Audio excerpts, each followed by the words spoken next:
Dette hellige evangelium skriver evangelisten Matthæus. Gud være lovet for sit glædelige budskab. Jesus sagde, der skal himmeriget ligne 10 brudepiger, som tog deres lamper og gik ud for at møde brudgommen. 5 af dem var tåbelige, og 5 var kloge. De tåbelige tog deres lamper med, men ikke olie. De kloge tog både deres lamper med og olie i deres kander. Da brudgommen lod vente på sig, blev de alle sammen døsige og faldt i søvn. Men ved midnat lød råbet, brudgommen kommer, gå ud og mød ham. Der vågnede alle pigerne og gjorde deres lamper i stand. Og de tåbelige sagde til de kloge, giv os noget af jeres olie, for vores lamper går ud. Men de kloge svarede, nej, der er ikke nok til både os og jer. Gå hellere hen til købmanden og køb selv. Men da de var gået hen for at købe, kom brudgommen, og de, der var rede, gik med ham ind i bryllupssalen, og døren blev lukket. Siden kom også de andre piger og sagde, Herre, Herre, luk os ind. Men han svarede, sandelig siger jeg jer, jeg kender jer ikke. Våg derfor, for I kender hverken dagen eller timen. Amen.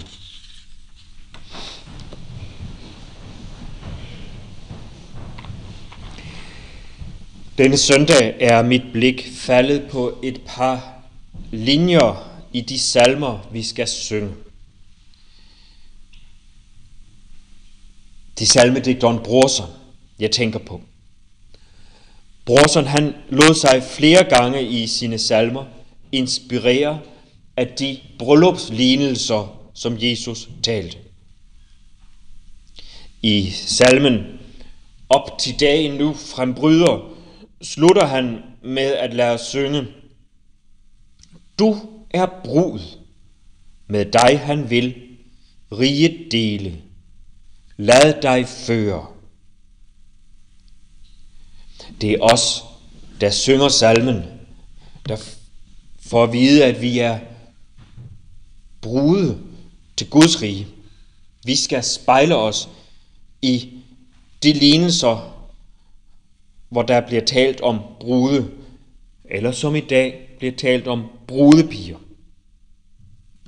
Og Brorson, han udtrykker det klart i salmen, fryd dig du, Jesu brud. Ja, der skal vi se på os selv som brude, der skal giftes med Gud i skikkelse af Jesus. Og billedet af dette bryllup i himlen, ja, det skal vi sørge for, står lysende klart for os. Altså, vi skal ikke overveje, hvordan sådan et ægteskab i himlen skal forløbe dag efter dag. Nej, for i himlen er der ikke tid.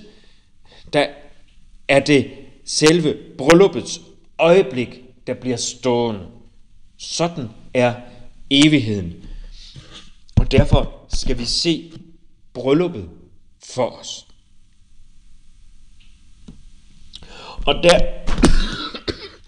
Og der har Brorson så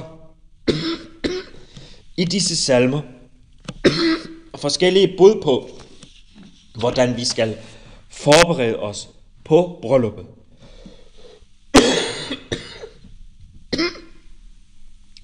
Først og fremmest, så skal vi glæde os, og vi skal ryste frygten af os. Vi skal være stolte over, at vi er smukke i Guds øjne. Og det skal så anspore os til, at vi smykker os endnu mere.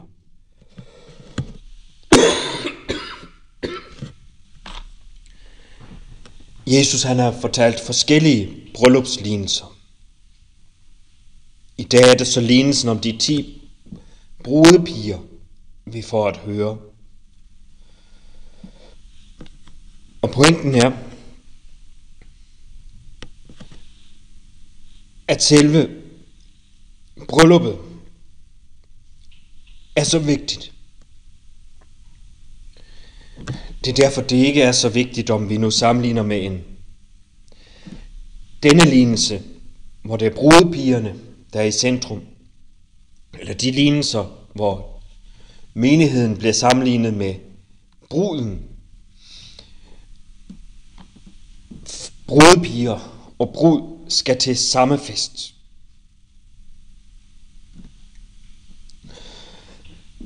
Så vi skal altså se lignelsen for os. Og den er egentlig ikke så svær at forstå. Brudgommen, det er Jesus eller Gud.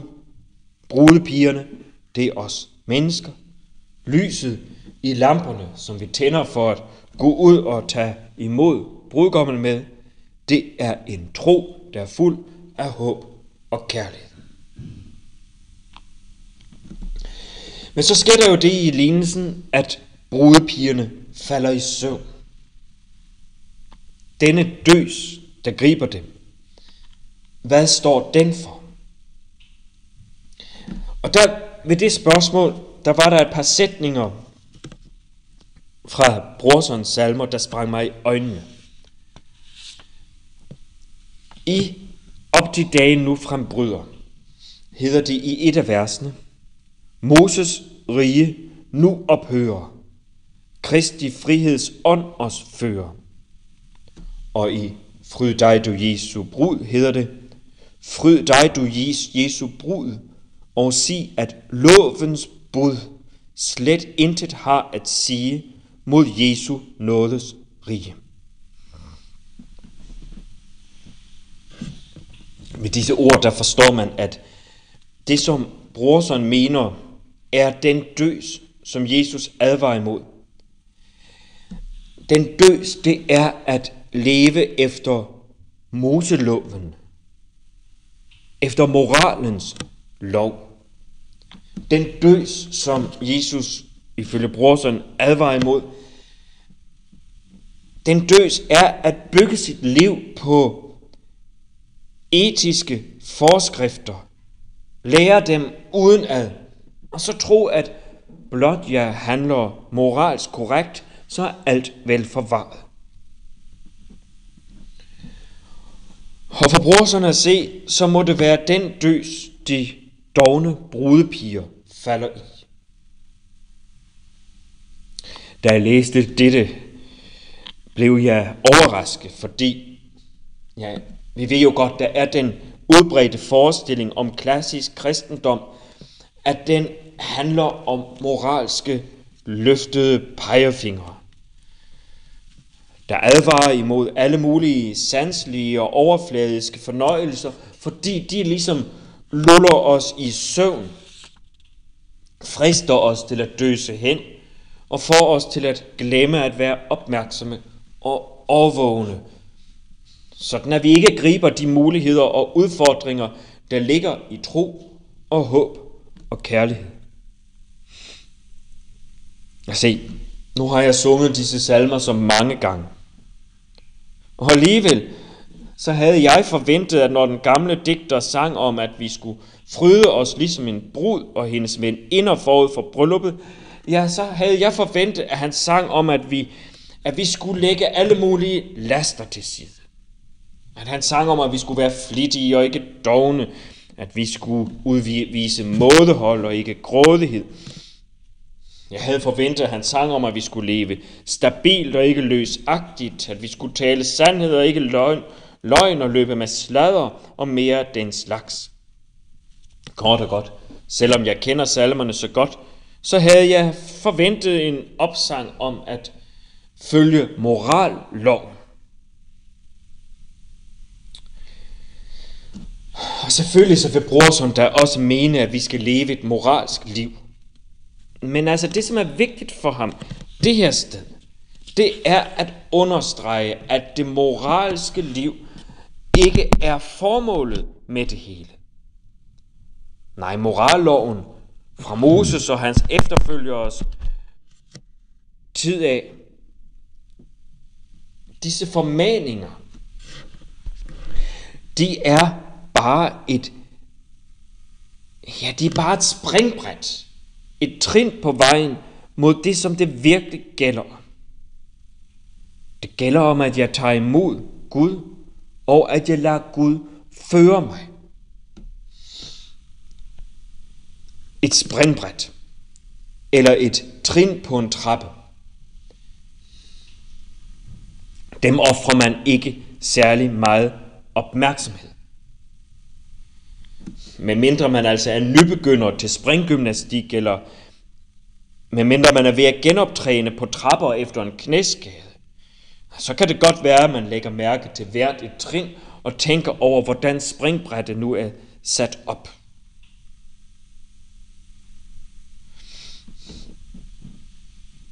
Og hvis man er moralsk skadet, udtrykket moralsk skadet, det er sådan et udtryk fra militær og sport. Der kan en hær godt prøve at skade modstanderens moral gennem forskellige angreb og trusler og fristelser måske, og det ene sportshold kan få sine fans til at råbe kampråb, der skal knække modstanderens moralske dømmekraft. Og på samme måde, så kan tilværelsen eller skæbnen jo også have gjort anstød mod vores moralske dømmekraft gennem fristelser eller uhyggelige oplevelser, eller fordi vores følelsesliv af naturens side er meget voldsomt.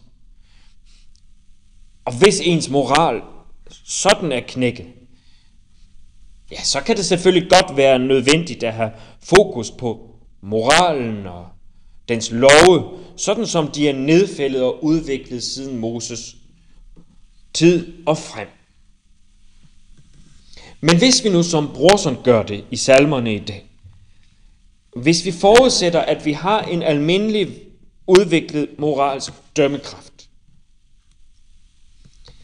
ja, så er det, at han udlægger det på den måde, at vi ligesom brudepigerne er gået ud for at tage imod brudgommen. Så har vi gjort, hvad moralen foreskriver, og så er det, at det er vigtigt, at vi holder fast i det, der er det vigtigste, nemlig selve glæden. Glæden over, at der er en brudgom, der kommer. Glæden over, at vi skal til en bryllupsfest. Og bryllupsfesten, den er billedet på livet, som Gud har skabt det. Livet både her i tiden og livet i evigheden. Og olien, det er glæden over det. Og i den glæde, ja, der når man altså til et punkt, hvor lov og moral ikke længere er noget, man overhovedet tænker over. Der når man til et punkt, hvor man ikke roser sig over, at man opfører sig moralsk korrekt, for det er jo bare en selvfølgelighed. At det så ikke er det for andre, ja, det giver mig i hvert fald ikke anledning til selvros. Et hvert menneske, tænker man, et hvert menneske lever nogle gange på det sted, som han er nået til.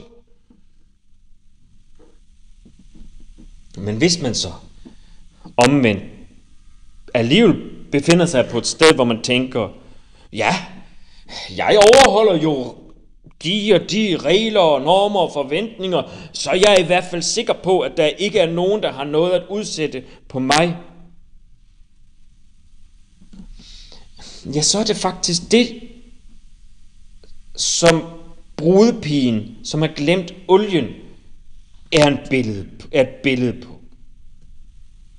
Hun har glemt at tage den olie med, som hedder storsind, overbærenhed, ubekymrethed over moralens domme, andres domme over mig og mine.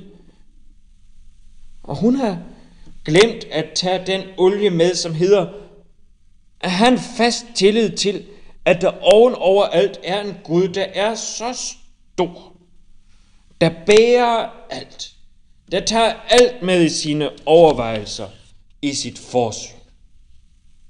Ja, hun har glemt at tage den olie med, der er en barnlig tillid til, at Gud nok skal passe på os. Og derfor kan vi passende slutte med nogle andre af Brorsons ord. De ord, som vi synger ved trosbekendelsen.